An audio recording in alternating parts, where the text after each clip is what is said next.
Amin. Silakan duduk Bapak Ibu, luar biasa.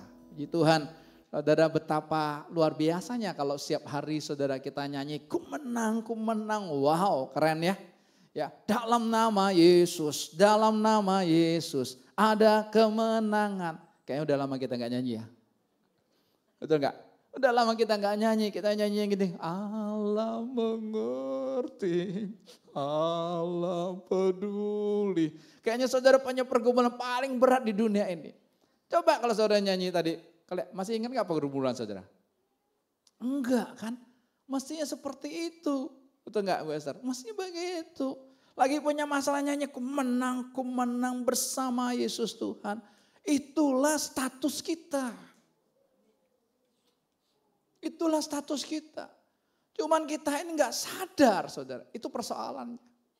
Kita nggak sadar kita punya status apa, kita lebih dari pemenang. Amin. Tiap tahun gereja Tuhan merayakan Jumat Agung, merayakan Paskah, iya terus. Tapi nggak pernah mengalami kemenangan dari dalamnya saudara.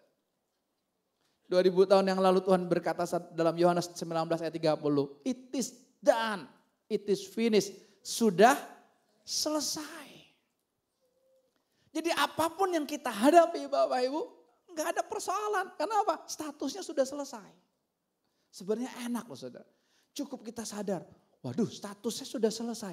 Saya ini lebih daripada pemenang. Cukup aja saudara sadar gitu. Tiba-tiba masalah itu nggak ada loh. Coba pikiran yang saudara pikir itu, nggak ada kan? Tapi karena saudara nggak tahu status kita itu kita nggak sadar dari bantuan. Wah kita mikir, aduh penyakitku yang paling berat di dunia, persoalanku yang paling berat di dunia. Kayaknya aku yang paling berat deh. Buat apa aku hidup? Udah deh mendingan aku mati aja. Itulah tipuan setan dalam hidup kita, pikiran. Ya, tapi hari ini ayo, bukan karena pujian ini, wah semangat bergairah gitu, bukan. Tapi itu harus ada dalam hidup kita terus saudara. Amin.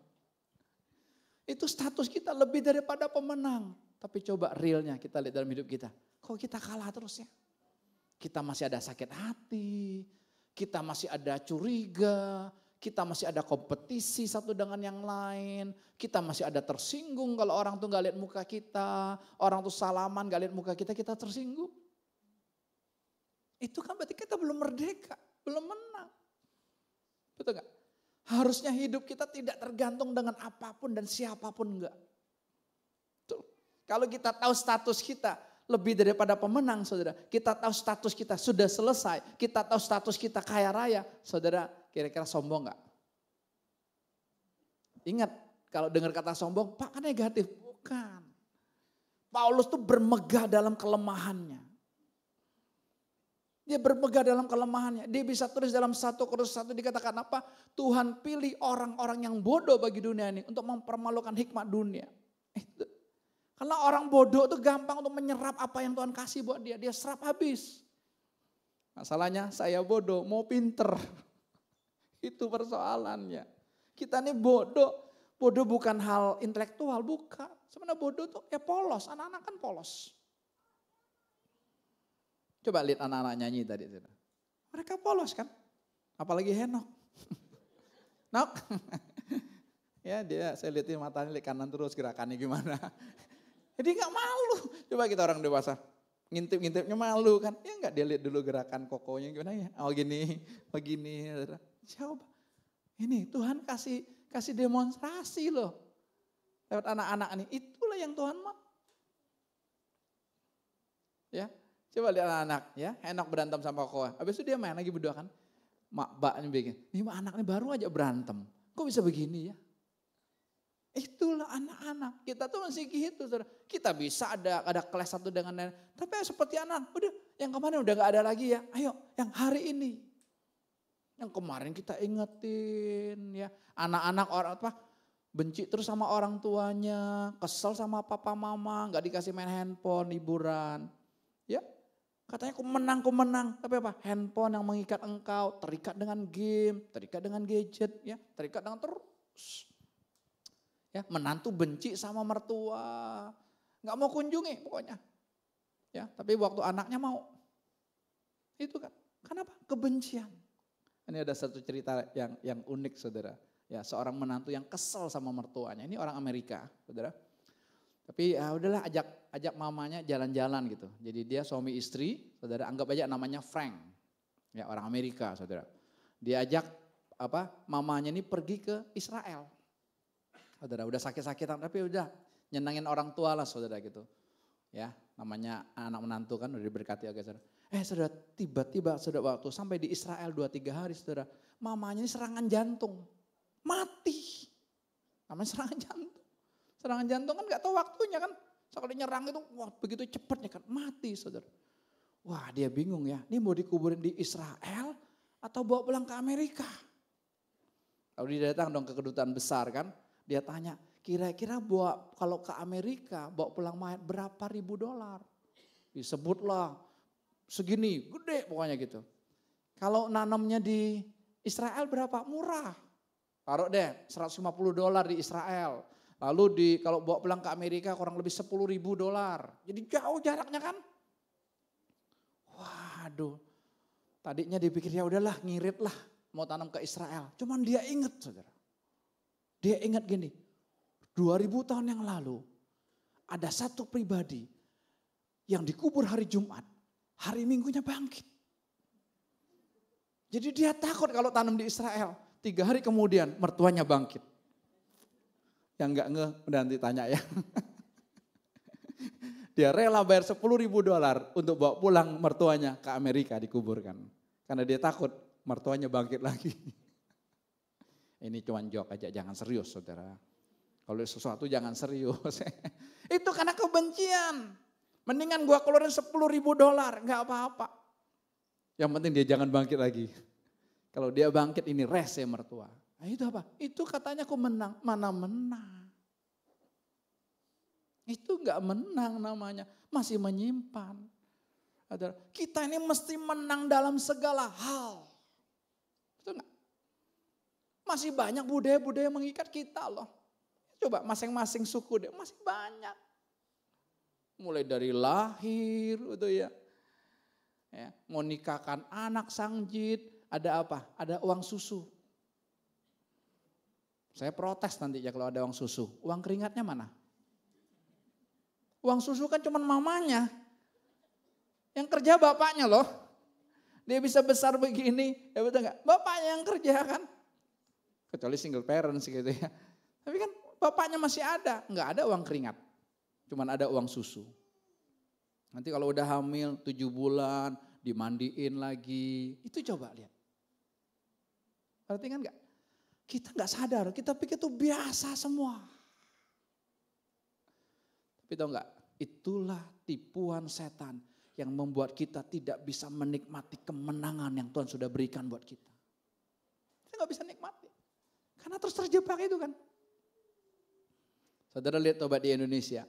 Saudara ke bioskop aja. Saudara lihat yang akan show akan datang itu kira-kira banyak film apa? Indonesia.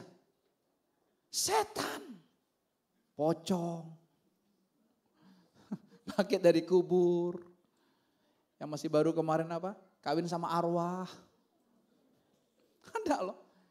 Itu cerita nyata memang. Kawin sama arwah gitu. Itu. Coba ditayang di Amerika pocong. Mereka enggak tertarik karena di sana enggak ada pocong. Di Amerika hanya ada vampir. Indonesia kenapa laku? Karena memang atmosfernya, saudara. Dari Sabang sampai Merauke, saudara lihat. Masing-masing suku punya budaya. Sekalipun mereka mengaku Kristen. Sekalipun mereka ngaku Kristen. Kita juga ngaku Kristen. Tapi kita nggak terlepas dari budaya-budaya yang Tuhan tuh nggak suka gitu loh. Tuhan nggak mau. Tuhan mau kita betul-betul orang yang bebas. Orang yang merdeka. Termasuk budaya Kristen. Gak ada. Makanya saya ngomong ini saya makan dulu gitu. Masih ada tuh nyangkut-nyangkutnya. Kurang ajar kan. Betul gak? Yang saya bilang minggu yang lalu kami pergi ke Lampung. Ya ada kematian dari Islam. Udah kami ikut juga sholatnya gitu ya. Kan langsung dimandiin malam itu langsung. Ya ikut juga anak-anaknya mau ikut kubur. Ya ikut aja. Padahal kuburnya di hutan saudara lagi hujan gitu ya. Udah pokoknya gak sadar. Udah selesai ngubur semua gitu, lalu disuruh jongkok. Jongkok aja gitu. Kalau itu kering mestinya seru berlutut. Dia jongkok karena kotor banget gitu. Tapi nggak terpengaruh, saudara. Mestinya gitu loh. Ya, kita nggak terpengaruh nanti. Kenapa? Kita bebas, kita merdeka. Karena roh dalam diri saya lebih besar dari roh apa? Apapun di dunia ini gitu loh. Tapi kalau kita pakai konsep, wah enggak, saya kan enggak pernah gitu, enggak tolak. Enggak, bagi saya biasa aja. Bahkan ada bisik-bisikan gitu mereka bilang, itu siapa? Mualaf ya? Karena yang sipit berdua doang. Mereka pikir ini mualaf. Kan lagi ngetren soalnya sekarang. Supaya lebih tenar kan. Banyak kan lagi ngetren mualaf sekarang kan. Karena lagi ngetren, mereka sebut itu mualaf ya. Kan ada kepala desa hadir, ada anggota DPRD, keluarganya juga hadir. Ada 2 anggota DPRD saudara. Keren kan. Tapi ya, saya gak pusing gitu loh. Ya udah apa, hatiku hanya untuk Tuhan. Itu saudara bisa nangkep gitu. Saudara nanti masuk ke satu tempat, dia mau gimana pun, hatiku gak terganggu. Itu loh hebatnya. Kan? Kalau dulu, udah saya bawa garam. 1 ton kali. Udah kan, wah ini, enggak. Kenapa? Masih pakai konsep kan. Ya, hari ini Tuhan mau setiap kita betul-betul bebas, betul-betul merdeka. Enggak ada lagi diganjalan di hati pun kita, enggak ada lagi ganjalan di pikiran kita apapun, enggak ada lagi. Betul-betul kita nikmati kebebasan itu nyata saudara. Mari kita lihat Alkitab di dalam Yohanes, maksud saya Kolose pasal yang kedua. Ayat 12. Kolose pasal yang kedua ayat ke-12. Sama-sama kita baca. Karena dengan dia kamu dikuburkan dalam baptisan dan dalam dia kamu turut dibangkitkan juga oleh kepercayaanmu kepada kerja kuasa Allah yang telah membangkitkan dia dari orang mati. Saudara, ayat ini berbicara kepada kita. Kita nggak bisa, saudara, menikmati kebebasan sepenuhnya dalam Tuhan kalau kita nggak mati. Nggak bisa. Hanya orang matilah yang bisa menikmati kebebasan dari Tuhan. Sehingga Tuhan bisa hidup bebas. Saudara nanti tercengang-cengang. Saudara kemanapun nanti saudara, kok nggak terganggu ya hati ini ya? Kok bisa? Itu bukan kita. Itu Tuhan. Adik kita, kekasih kita, malam ini nanti ibadah tutup peti.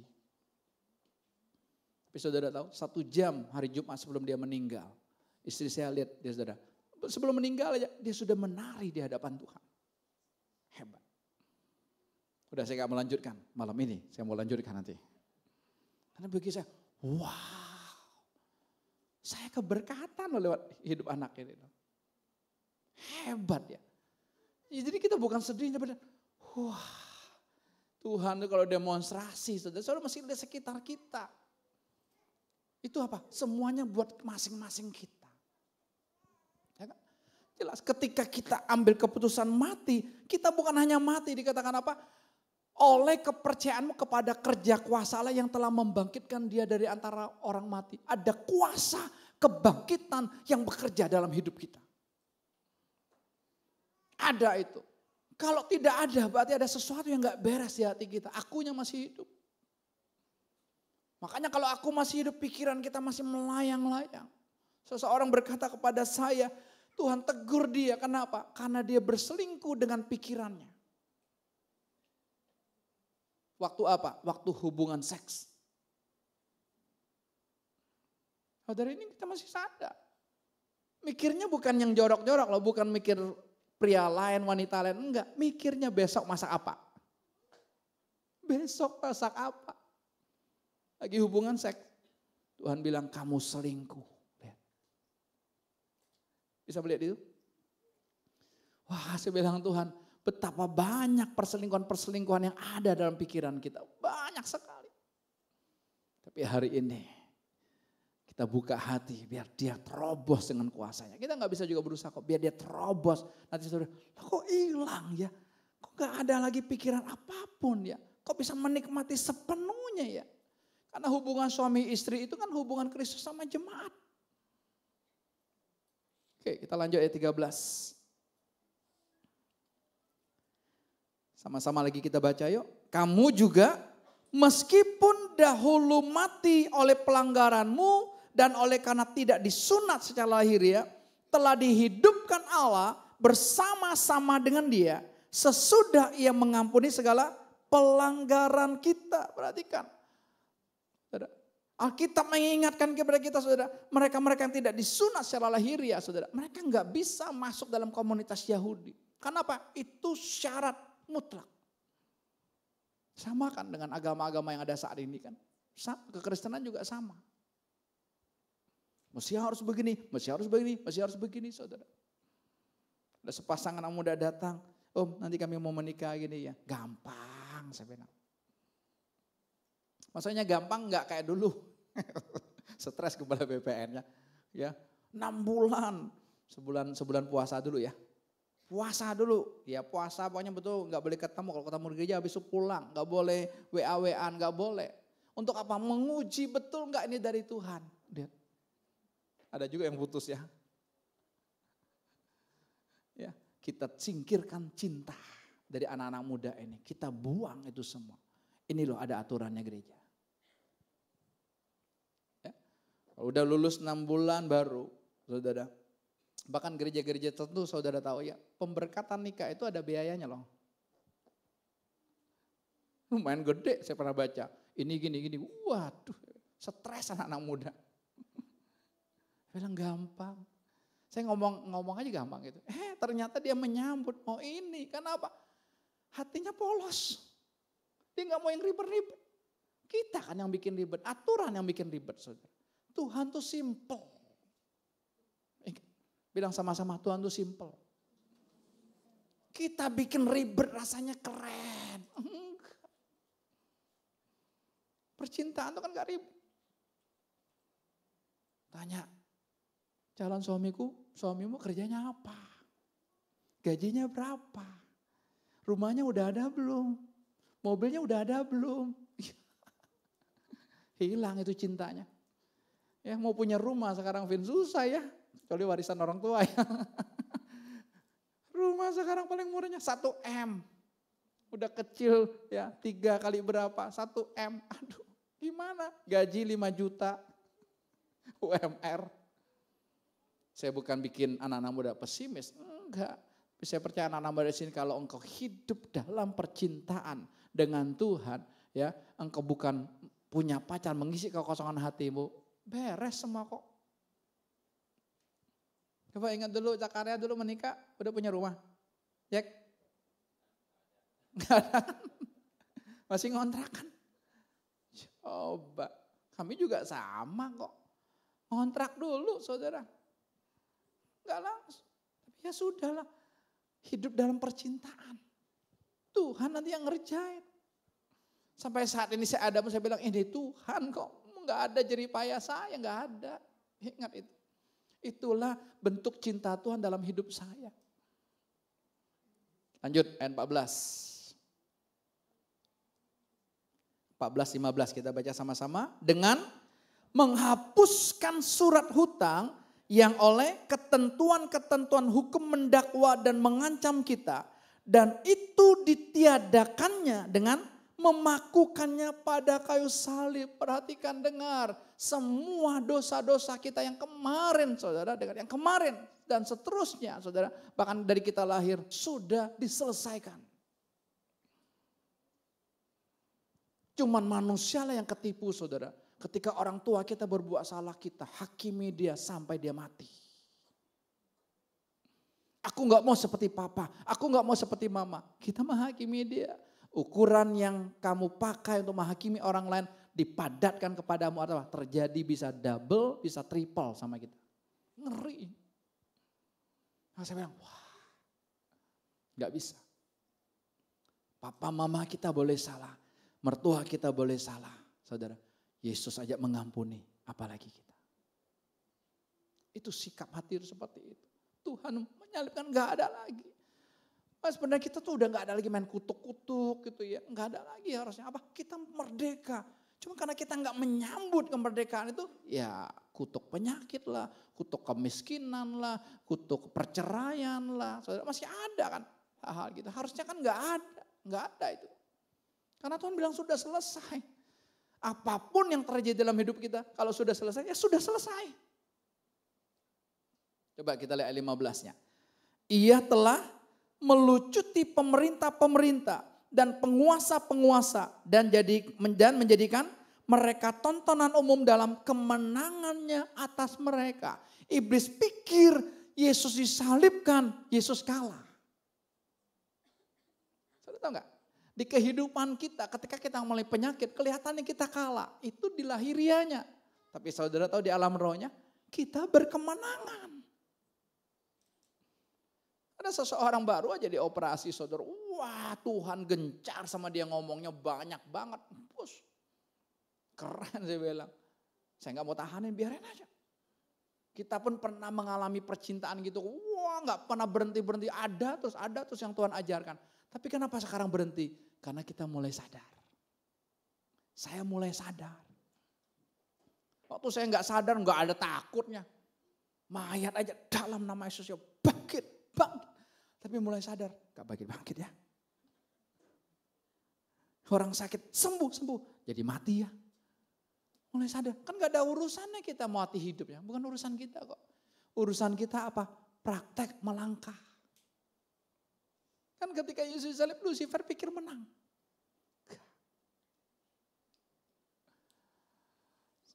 Saudara, beberapa tahun yang lalu film The Passion of Christ ya. Mungkin udah puluhan tahun yang lalu ya. Kemarin kan yang The Last Supper yang terbaru ya. Tapi kesaksian dari aktornya James Caviezel ya. Ya. GC. Saudara, ketika dia memerankan sebagai aktor, sebagai Yesus, dia tanya sama Mel Gibson sebagai produsernya, kenapa kamu pilih saya? Emang muka saya mirip seperti Yesus ya? Dia tanya saudara. Karena apa? Ketika dia tahu abis memeran ini saudara, ya itu rata-rata akan digeserkan atau disingkirkan, nggak bisa lagi main, kurang lebih begitu. Tapi dia nggak peduli. Ya, saudara, ketika memerankan itu saudara, dia mulai menyaksikan, menceritakan ketika dia mulai memikul kayu salib itu. Ya, produsernya mau kayu salib itu persis beratnya seperti waktu Yesus angkat. Waktu Yesus pikul saudara. Ya. Wah saudara, waktu dia pikul nggak kuat. Jatuh saudara, kenapa? Melebihi kekuatannya, akhirnya diganti yang lebih ringan buat dia. Lalu masuk sesi cambuk. Dia bilang dia cuma dilapisi papan 3 cm. 3 cm saudara. Algojo, wah nyambuk meleset saudara. Wah, ngamuk di situ saudara. Ngamuk, kena kan. Tapi saudara yang paling mengerikan ketika naik di atas kayu salib. Itu syutingnya ternyata di Italia saudara. Itu memang lagi musim dingin saudara. Semua pemain-pemainnya, kru-krunya pakai baju yang tebal. Dia harus telanjang kan. Lalu ada petir yang wah pokoknya mengerikan. Lucifer gak mau film itu tayang lah kurang lebih saudara. Dia kena sambaran petir juga loh saudara. Ya, kita mungkin nontonnya wah keren bagus. Tapi pemerannya. Tapi dia bilang gini. Apa yang aku alami tidak seberapa. Hanya secuil apa yang Yesus alami sebenarnya. Yesaya 53 sudah menubuatkan. Perjanjian lama itu kitab nubuatan semua. Yesuslah yang menggenapinya. Kejadian sampai Maleaki, saudara, benang merahnya saudara akan ketemu untuk menanti kedatangan juru selamat yang bernama Yesus. Makanya kita nggak perlu menanti kedatangan juru selamat lagi. Nggak perlu, karena dia sudah datang. Dan dia mau tinggal di hati kita. Wah dia kebakar saudara. Jadi sempat ditunda dulu untuk syutingnya saudara. Ya, nanti beberapa waktu lanjutin lagi. Produsernya bilang nggak apa-apa, lanjutkan. Ini memang bagus. Ya ada petir, ada ini cuaca yang betul-betul gitu gelap. Persis dikatakan gelap kan, gempa bumi terjadi. Tapi itu statement dia. Apa yang aku alami ini tidak seberapa dengan apa yang Yesus alami. Saudara jangan punya konsep gini, Yesus kan Tuhan Pak. Jadi waktu dipencut, waktu dicambuk, ya gak sakit lah Pak, dia Tuhan. Jangan sesat. Kitab surat 1 Yohanes berapa, saudara saya lupa, dikatakan apa? Kalau kita tidak mengakui dia sebagai manusia, kita antikris loh. Kita antikris, kita lawan Kristus, kita penghujat Kristus. Dia mati betul-betul sebagai manusia yang sejati. Untuk apa? Untuk kau dan aku. Ingat? Makanya betul-betul luar biasa kita. Wah, Tuhan terima kasih. Iblis ketipu. Iblis pikir lewat saya sakit, saya kalah. Iblis pikir lewat ekonomi saya kalah. Iblis pikir momen perasaan saya kalah. Enggak, itu cuman luarnya, casingnya aja. Tapi di dalam kita bergelora seperti Yesus menang. Iblisnya yang kalah. Hidup tuh seperti itu. Ya, saya bilang, wah keren ya. Kelihatannya kita lemas, kelihatan kita loyo secara fisiknya. Tapi saudara tahu, di perkara roh kita nggak bisa tahu loh. Itu hebatnya Tuhan. Itulah hebatnya Tuhan saudara. Amin. Ya kita lanjut ayat berikutnya. Ayat 16 dan 17. Karena itu, sama-sama, karena itu janganlah kamu. Jangan apa? Kamu, ganti kata saya. Janganlah saya, biarkan orang menghukum saya mengenai apa? Makanan dan minuman atau mengenai hari raya, bulan baru ataupun hari Sabat. Sahabat Ika. Jangan kita biarkan orang menghukum kita, orang ngatain kita, orang ngomongin kita. Jangan. Tentang apa? Tentang makanan dan minuman. Oh, enggak boleh ini, enggak boleh ini, enggak boleh ini, enggak boleh itu, saudara. Ya, kita serba susah kan.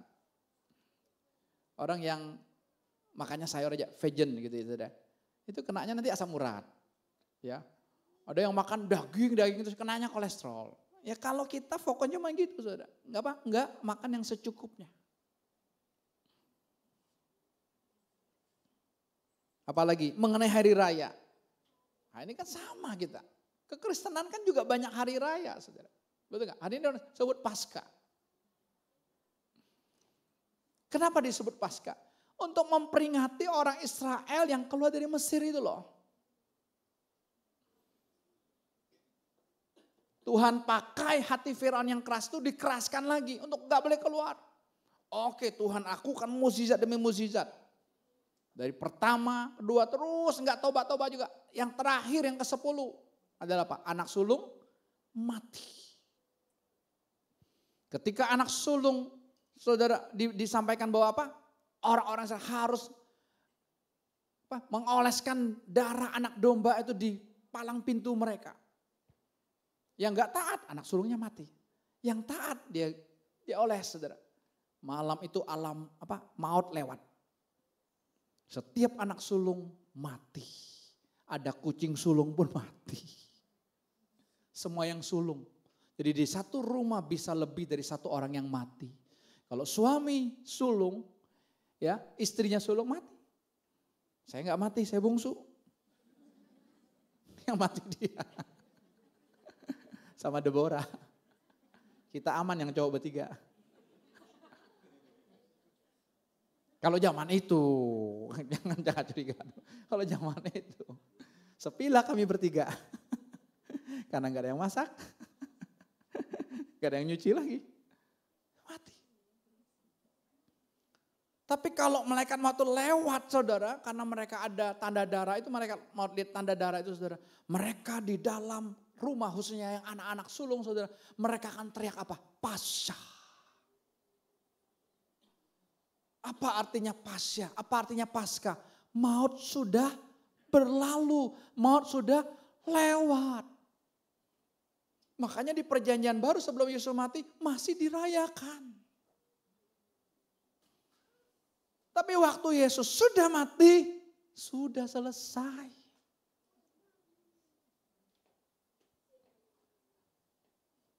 Mulai mengalir di hati. Banyak orang tanya saya soalnya gitu ya. Kapolsek aja nanya, karena kan kami harus lapor. Kalau Jumat Agung, Paskah, nanti kenaikan Tuhan Yesus, Natal, masih ada laporannya ke Kapolsek, saudara. Jumat kemarin saya jadi telepon langsung, pada saya udah kasih hanya untuk ibadah minggu udah, mau dibilang Paskah, ya udah minggu lah, udah. Nggak ada. Orang tuh bingung. Karena gereja seluruh dunia melakukan. Enggak anti, enggak kok, saudara, jangan. Tapi biar kita tuh bebas. Biar kita tuh merdeka.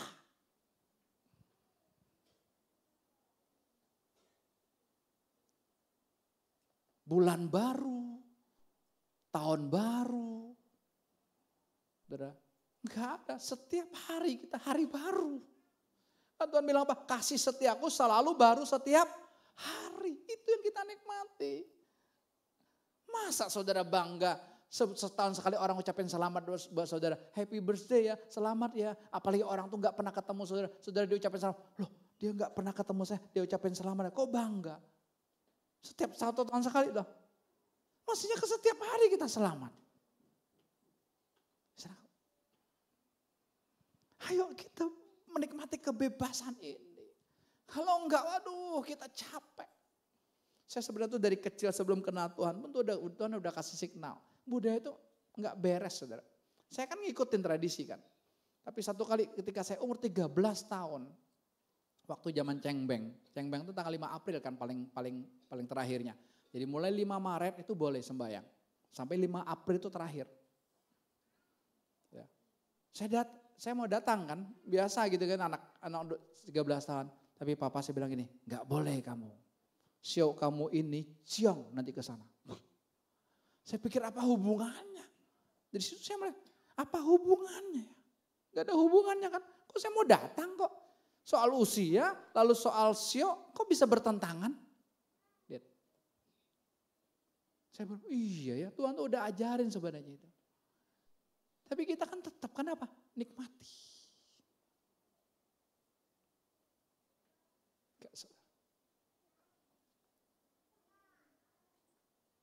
Setiap saya pulang Bangka dulu, sebelum Tuhan memerdekakan saya pasti ke kuburan orang tua saya. Pasti. Karena kuburan orang tua saya itu unik. Satunya meninggal tanggal 14 Februari, satunya 18. Ya beda gitu kan. Jadi beda 4 hari doang gitu. Jadi kuburnya sama, saya bikin bentuknya love. Setiap tahun saya pasti datang ke sana dan saya foto. Tapi setelah saya merdekakan, bilang enggak. Kenapa? Karena papa mama saya sudah diajar sama Tuhan Yesus. Jadi kita nggak usah merasa bersalah. Saudara mau pergi, ayo silakan, nggak jadi masalah kok. Tapi ingat, tidak ada tuntutan di hati. Itu penting. Kita bebas, kita merdeka. Maka dulu saudara, kalau yang meninggal kremasi, kita udah menjauh dulu. Saudara. Saya nggak terima. Dokternya, sekarang ya silakan. Kan bukan soal tubuhnya. Ya kan? Tapi apa? Rohnya. Betul gak Bro Yohanes? Amin? Oh dengan mantap dia berkata roh. Amin. Bukan cari perkara lahirnya, cari perkara apalagi duit gitu. Padahal dia butuh duit juga. Tapi dengan mantap berani bilang kan, roh Tuhan. Iya itu. Ayat 17-nya coba saudara. Semua ini semua ini apa? Apa? Yang tadi itu loh, yang di atas tadi, yang makanan, minuman, hari raya, bulan baru, hari Sabat, saudara. Ya, coba ngitung hari Sabat. Orang Yahudi hari Sabatnya kemarin, Sabtu. Mulai hitungnya Jumat jam 6 sore sampai Sabtu jam 6 sore itu hari Sabat. Maka kalau saudara pergi ke Israel, saudara nginep di hotel, saudara akan dapat nanti makanan-makanan yang keluar dari kulkas. Karena mereka tidak masak hari itu, Sabtu itu. Sarapannya enggak masak, sepanjang hari itu. Ya, makanya ada gereja-gereja kan yang ibadahnya hari Sabtu. Salah enggak? Kan enggak salah. Kita hari Minggu, benar enggak? Ya enggak benar. Saudara mau hari Senin, hari Selasa, tetap karena ibadah kita bukan seperti ini 2 jam, bukan. Ibadahmu adalah apa? Persembahkan tubuhmu, Roma 12 ayat 1 dan 2 setiap saat. Lagi masak buat Tuhan. Lagi nyapu buat Tuhan. Nah, tadi Joel bilang kan semuanya buat Tuhan. Tapi kalau buat suami, buat istri, buat orang tua, buat bos, buat pemimpin, saudara kecewa. Itulah ibadahmu yang sejati. Tapi gak apa-apa sekarang kita masih ada wadah ini, ayo. Tapi apa? Kita mau menikmati Tuhannya. Semua itu. Apa Tuhan bilang? Semuanya ini hanyalah bayangan dari apa yang harus datang. Sedang wujudnya ialah Kristus. Kristusnya udah datang belum? Kristusnya udah datang belum? Sudah ada di hati belum? Udah? Ayo merdeka dong. Kan gampang. Enak banget kan? Kita nggak peduli orang mau perayaan apapun, nggak peduli. Saudara cuma nonton-nonton aja kali gitu udah. Lihat di Singkawang setiap cap gome. Tatung-tatung pada keluar semua saudara, demonstrasi kehebatannya Lucifer saudara. Lidah ditusuk-tusuk terus. Nah, saudara mau nonton ya waktu saudara lagi ada di sana mau nonton ya nonton aja gak ada persoalan. Tapi jangan bilang hebat ya itu tipuan. Kita mau bantu Tuhan. Orang-orang di Filipina saudara masih kan mau mempraktekkan bawa salibnya, jalan salib dicambuk gitu-gitu loh. Buat apa? I will give you rest.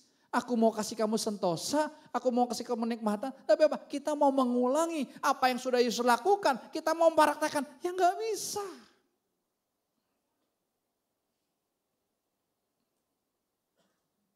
Ingat, Bro Matius dulu zaman pacarannya gimana berdua? Kan belum ada handphone kan waktu itu. Oh, udah ada handphone belum? Oh, udah ada ya? Kita belum ada kayaknya. Oh, kami belum ada. Kamu lebih maju. Lebih modern. Kami belum ada bro. Ya, jadi gimana? Surat-suratan. Saya gak suka nulis surat. Ya, saya kalau udah WA panjang-panjang, enggak masih dia kalau WA, udah teleponin aja ngapain WA. Cewek itu seneng banget WA gitu ya. Udah teleponin aja kan gampang. Lu mau apa? Ya udah. Ini telepon. Kalau Jack saya bilang dia nggak mau deh. Dia langsung telepon. Kayak mau apa kayak. Pokoknya dia nggak mau deh. Praktis itu ya. Dia yang nulis surat sama saya. Sisi. Hari ini saya mau buktikan saudara. Saya simpan, saya nggak buang. Tapi saya nggak lihat terus Grace. Lihat.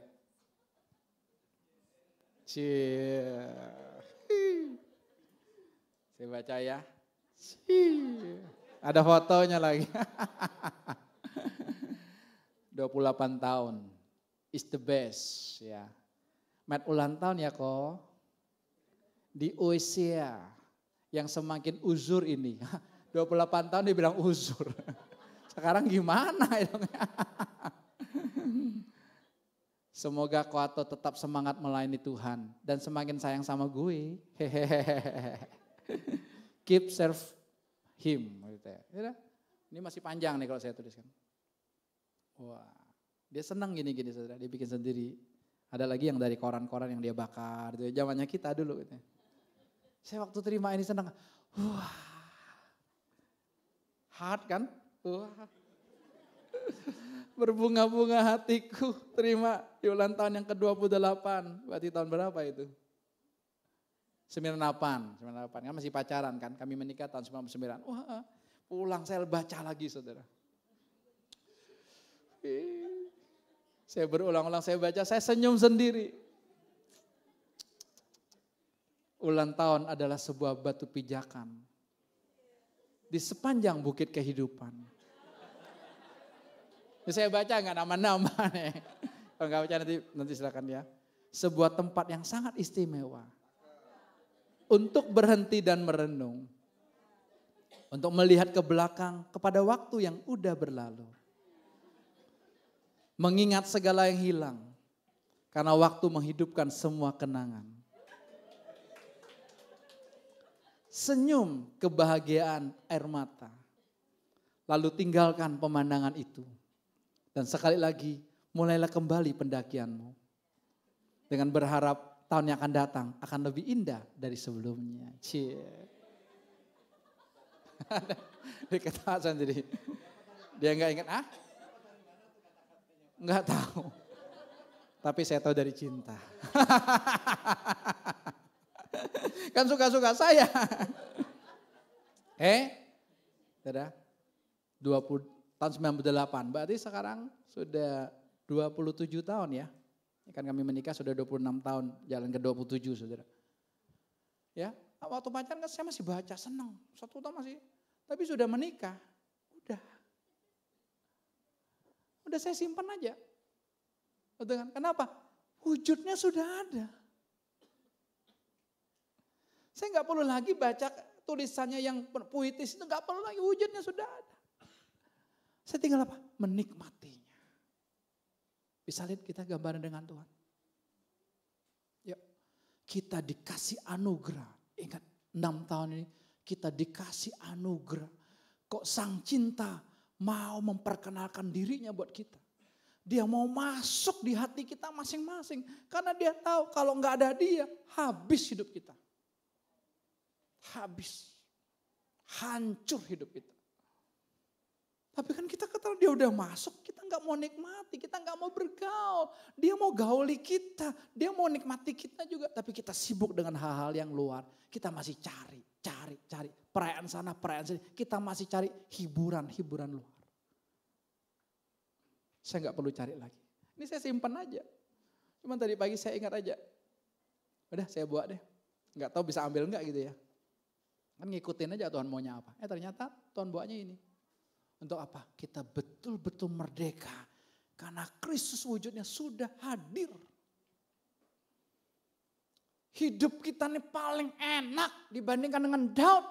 Paling enak. Daud masih berjuang. Daud masih bunuh banyak orang. Kita paling enak. Kita paling enak daripada zaman Petrus, zaman Yohanes, kita lebih enak. Mereka dalam ketakutan ketika guru mereka ditangkap, disalib. Makanya Petrus bisa menyangkal apa? Mungkin kita pun menyangkal kok. Kan takut juga dicambuk, takut juga dihakimi. Untuk menutupi ketakutan, saya gak kenal dengan dia. Tapi anugerah Tuhan kan tetap turun kepada Petrus. Tapi kita lebih enak. Tapi kok kita gak nikmati, kenapa? Kok saya gak nikmati? Kita ketipu dengan hukum, dengan pengajaran, dengan konsep. Tapi hari ini wujudnya sudah datang, nikmati masing-masing. Masing-masing Tuhan akan ajarkan berbeda-beda, jangan sama. Masing-masing keluarga juga nanti Tuhan berdinamikanya beda-beda. Saya menyaksikan apa yang Tuhan lakukan buat saya menyaksikan apa yang Tuhan lakukan buat keluarga kami, saya menyaksikan. Saudara tahu enggak? Kami berlima ini lagi diobok-obok sama Tuhan, termasuk anak-anak. Wah, dinamika yang saya lihat, saya bilang Tuhan saya enggak sanggup Tuhan, nyerah. Saya mau kasih kebebasan anak-anak menikmati percintaan masing-masing tanpa campur tangan saya. Saya tahu anak-anak taat, kalau saya ngomong A, saya ngomong B. Mereka nurut, saya bilang enggak. Kamu ikutin Sang Cinta yang ada di hatimu. Ayo berdinamika. Jelas, kalau dulu saudara kan tawan saya ketat banget. Wow. Tapi bukan sekarang berarti bablas itu enggak. Tapi apa? Saya mau ngikutin Sang Cinta itu. Ayo Tuhan silakan. Ayo Tuhan. Apalagi Tuhan. Anak-anak juga sama. Ayo sama-sama kalian. Nanti ngomong lagi kita berlima. Ya gini, saling. Oh ini malah kamu meleset gini. Wah saling. Kita tidak urus yang lain bukan. Berlima aja masing-masing. Wujudnya sudah datang. Jadi kita nggak perlu lagi merayakannya. Kita tidak perlu, tinggal apa? Menikmatinya. Ingat kenapa perlu perayaan Paskah? Karena Yesusnya belum datang. Untuk memperingati bahwa apa? Orang Israel lepas dari maut. Kita kan gak ada urusannya dengan Israel. Gak ada.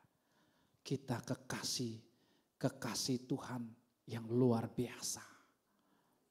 Tuhan pilih kita untuk menjadi mempelainya. Nikmati saudara.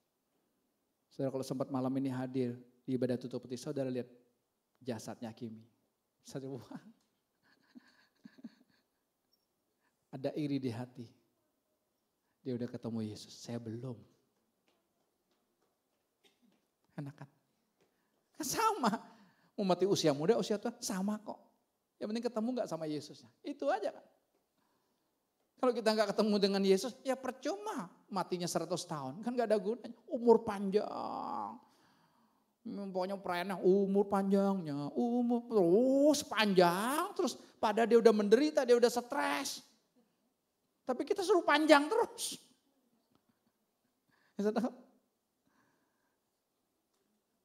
Kalau orang Bangka, kalau lantan mesti ada mie. Itu syarat utamanya. Mie itu kan panjang, biar panjang terus. Padahal apa-apanya udah keok. Mama kita udah keok. Udah terbaring, udah gak bisa apa-apa lagi. Kan enak aja. Udah mah ketemu Tuhan Yesus, udah apa ketemu Tuhan Yesus. Udah kong, po ketemu Tuhan Yesus. Udah kan enak. Biar dia menikmati anugerah Tuhan. Ya udah, kita kehilangan. Tapi masih sadar, kita menikmati Yesus kan. Tuhan yang demonstrasi semua kan. Makanya tema khotbah saya hari ini adalah apa? Saya menang sebab Yesus menang. Jangan pusing ada hari esok atau tidaknya. Karena kita pusingkan sebab dia bangkit ada hari esok. Dia nggak bangkit pun tetap ada hari esok. Tetap ada kok. Betul kan? Masalahnya kita nikmati kan. Saya menang kan. Kalau Yesusnya sudah menang. Tidak ada alasan satupun dari kita yang tidak menang. Cuman kita entertain pikiran kita, perasaan kita. Itu yang jahatnya. Pikiran, kehendak tuh keinginan ya. Ya, sama perasaan. Itu tuh aduh. Tapi udah jangan pusing. Katakan saya menang. Yesus menang. Berarti apa? Semuanya karena Yesus yang mengerjakannya. Amin.